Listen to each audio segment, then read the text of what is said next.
Eh, cuando asumió el cargo el ingeniero Byron Ojeda Oliva, y que yo tuve 3 reuniones en los primeros días, yo me quedé preocupado porque dijo: yo en Petroecuador lo que he encontrado son 3 cosas.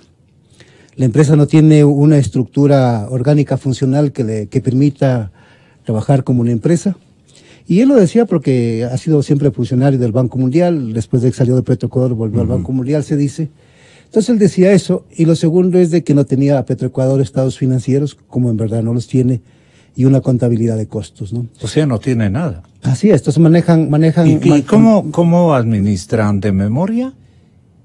¿Se no hacen sé, cuenta yo no sé entre cómo, los pícaros? Yo no sé cómo administra, si es a propósito inclusive para llevar, pero él me supo ¿Y cómo distingue el pícaro del buen administrador? Bueno, ya es imposible a estas alturas. Es de que las personas que tienen una carga ética, una carga moral, ante la arremetida del autoritarismo corrupto del gobierno anterior, optaron por el silencio e inclusive lo sacaron. Habían unos profesionales de primera que lo sacaron, ¿no? Y que estaban en el área contable, en el área financiera. Edgar Castillo, por mencionarle uno. Seguramente estorbaban al correísmo. Sí, René Salas, por ejemplo, que le menciono, sé que le presionaron para sacarlo. Él manejaba los estados financieros, René Salas, ¿no? Y así Edgar Castillo, y así como ellos, otros más, ¿no? Ahí estaba también José Paz, alguna gente más, ¿no? Entonces, el otro aspecto que mencionó Jaime, digamos, el ingeniero Byron Ojeda Oliva, es de que en Petroecuador él había encontrado islas de poder. Y entonces, si él encontró islas de poder, significa que esas islas de poder tenían atribuciones, ¿no es cierto?, para tomar decisiones, y seguramente tenían bajo su control capacidad de contratación. Y entonces, porque el tema de la corrupción se da por el lado de la contratación, y entonces creo que esos 3 elementos es lo que configuran un proceso de descomposición. Estamos asistiendo ahorita a un juzgamiento muy mediático sobre este caso de la corrupción en las supuestos aportes para las campañas de Alianza País, ¿verdad? El caso corrupción. Son $7 millones lo que se han robado entre varios funcionarios, y hay un gran escándalo, una gran parafernalia del juicio. En Petroecuador, el gobierno anterior robó $7.000 millones, 1000 veces más que los de este caso sobornos. Si usted le toma la refinería del Pacífico, la refinería de Esmeraldas, el terminal de Monteverde, el poliducto Pascuales Cuenca, la venta a China con descuento, el caso de Bajo Alto, son $7.000 millones y no se ha hecho nada, absolutamente nada. El gobierno actual que ofreció la cirugía mayor contra la corrupción debió iniciar por Petroecuador, poner un equipo de investigadores, porque la Contraloría tiene otras funciones, pedir ayuda al FBI, a Scotland Yard, a alguien, para descubrir esta mafia, porque hay muchos empleados, la mayoría son muy serios en Petroecuador, pero hay una mafia de unos 300. ¿No es a la inversa en cuanto a las mayorías? La mayoría es de primera, pero hay unos 300. Absolutamente nada. Este gobierno no ha hecho nada para combatir la corrupción en Petroecuador. Le pongo un ejemplo. Cuando se inauguró el gobierno, ¿a quién le pusieron de delegado del presidente de la República ante el directorio de Petroecuador? No pusieron a un ingeniero, no pusieron a un técnico, no pusieron a un investigador, no pusieron a un hombre honorable. Le pusieron al señor Mangas. Y este señor, fueron muchos de estos corruptos a hablar con él y arreglaron y se quedaron en los cargos. Así es que el gobierno ha echado tierra sobre Petroecuador, no le ha dado la importancia a limpiar esta empresa tan importante, por la cual sufren de 11,000 empleados, hay 500 o 600 pícaros. El resto son gente muy honorable, pero ahí está, sigue la corrupción enquistada, porque el gobierno actual no tomó una, como dijo, cirugía mayor, donde debería haber comenzado, iniciado en Petroecuador. No hizo nada. El señor Mangas fue a hacer caja. Todos los pícaros que quería votar el ingeniero Ojeda, que se acaba de mencionar que era un hombre bastante serio, se quedaron. Hablaron con el señor Mangas y arreglaron. Entonces sigue igual, están bajo un manto de impunidad. Tiene que pedirle el gobierno a la Comisión Anticorrupción que por favor se instale en Petroecuador durante 1 mes, 2 meses, 3 meses y limpie esa estructura tan corrupta. Mire, Gonzalo, para hacer un contrato como la refinería de Esmeralda, que se gastaron $2.200 millones, no es que intervinieron Calvopiña, Capaya y Bravo, que son los únicos presos, intervinieron pícaros desde el directorio hasta los que hacían los pliegos de las bases, los que calificaban los comités de evaluación de ofertas. Todos llevaban, esa estructura corrupta sigue ahí y hasta está sacando de nuevo las uñas, como se demuestra con este señor de la Torre. No es función del gerente de Petroecuador, él tiene muchas cosas que hacer. Hay que poner un escuadrón, una patrulla de investigadores que se dediquen 1 mes a Petroecuador y van a encontrar la corrupción y van a limpiarla. El gobierno no ha hecho absolutamente nada para limpiar a la empresa. En el caso de la noticia del diario al que usted hace referencia, exclusivamente de la razón por la cual fue apresado inicialmente en los Estados Unidos y otro ciudadano. Claro. Se trataba de una parte del esquema de lavado de dinero. Pero estos ya estaban repartidos. Claro, pues es apenas una parte del lavado que ellos pretendían hacer en los Estados Unidos, porque parecería que el resto de los cantidades de los dineros mal habidos pues estaban siendo distribuidos o entregados en Estados Unidos, inclusive a través, mediante propiedades, bienes inmuebles, etcétera.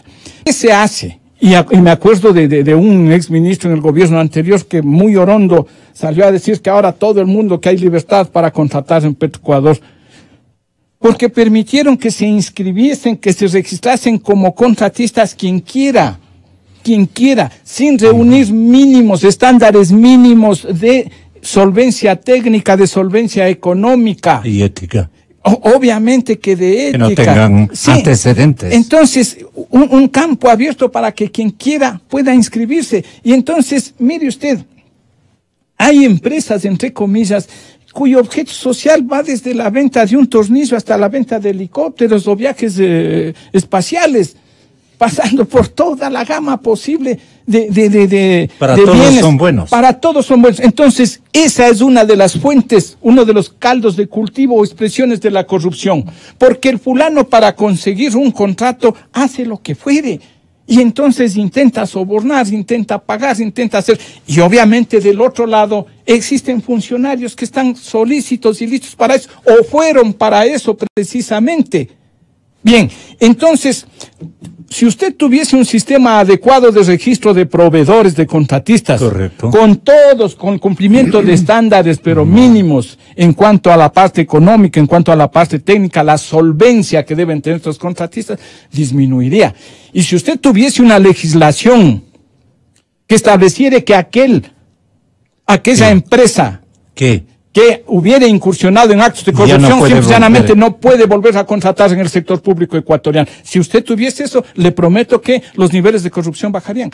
Raúl de la Torre, este señor seguramente fue de Alianza País, ¿no? Este fue secretario nada más y nada menos que de la Comisión de Fiscalización de la Asamblea Nacional. Año 2016, año 2017. La pregunta es, ¿cómo así le contrataron a este señor que no debe saber hostia de lo que era la industria petrolera y lo contratan de asesor de la gerencia? Y luego para que realice un seguimiento de la liquidación de las inversiones hechas en ese fracasado proyecto. Estaba un acuerdo con las autoridades judiciales norteamericanas y les ha dicho todo. el dinero nos íbamos a repartir. Yo, él y ella. Todos ha dado los nombres. Entonces, lo importante inclusive para que cualquier sombra de duda sobre el señor Contralor, porque es su sobrino y parece que era su empleado, lo importante es que se le haga conocer a la ciudadanía la declaración de este señor de la Torre, que se pida a las autoridades americanas y que las autoridades hagan conocer a todos los ecuatorianos quiénes son los socios de la Torre. Porque le voy a decir una cosa, hay como 11 presos en los Estados Unidos, en Miami, por actos de corrupción en Petroecuador, que han declarado todo, cuánto dieron y a quién dieron y por qué dieron. ¿Y quién tiene esas memorias? Y aquí nadie dice nada. Por eso le digo, ¿quién debería rescatar esas memorias? Mire, algo está haciendo... Todas las declaraciones de los 11, 12 imputados, ¿quién debería este momento tener? Me parece que la Fiscalía. Estoy de acuerdo, Gonzalo. Debería ser la Fiscalía. La señora Salazar, en quien el país ha confiamos. Una enorme confianza. Así es. Ella debería traer las declaraciones de todos los... Es que trabaja con galarifos. Trabaja con un personal que ella no ha podido sacudirse de los mismos. Entonces esos son los que ocultan, los que mantienen en reserva toda la información que seguramente les dieron oportunamente a algunas autoridades. Ahí viene la componenda, qué cosa más terrible. Henry. Bueno, aquí hay una trama de poder involucrada fuertemente, porque no olvide usted que este señor de la Torre lleva $250,000 en el bolsillo, ¿no? Maletas, digamos, ¿no? Y el señor Roberto Barrera, que era eso todos los compañeros de viaje, 250,000. Y se decía de que lo que fue patrullado, que fue escoltado con una patrulla, moviéndose en la casa de la Torre, hizo una visita a alguien aquí en Quito, y de ahí salió hasta el aeropuerto. Y aquí en el aeropuerto lo dejaron pasar. Entonces, esta influencia del poder, porque imagínense, ya se sabrán las declaraciones, pero yo supongo, es una suposición, es una hipótesis. Lo que pide el doctor Calero es lícito. Claro, ¿dónde están esas declaraciones? Las declaraciones están en Miami, en verdad la Fiscalía debería pedirla.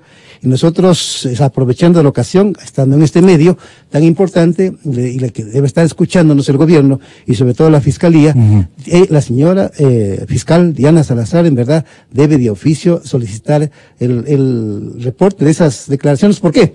Porque el señor Raúl de la Torre dice que están involucrados otros más y que ha dado los nombres. Ahora, el país no conoce cuáles otros nombres son.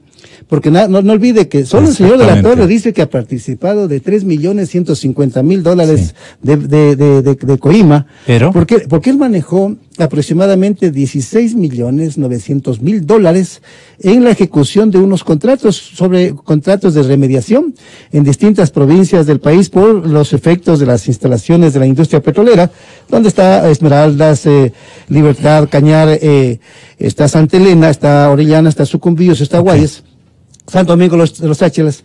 Y sucede que los contratos que él manejó fueron en el 2008, sobre todo fueron en el tercer y cuarto trimestre, donde él moviliza 16, poco su poder. Y lo que sucede es de que en principio las declaraciones que da Petroecuador dice que él desempeñaba funciones insignificantes. La pregunta es, ¿lo contrataron como asesor para que desempeñe funciones insignificantes? Ganaba más de $4,000, mensual, el señor de la Torre.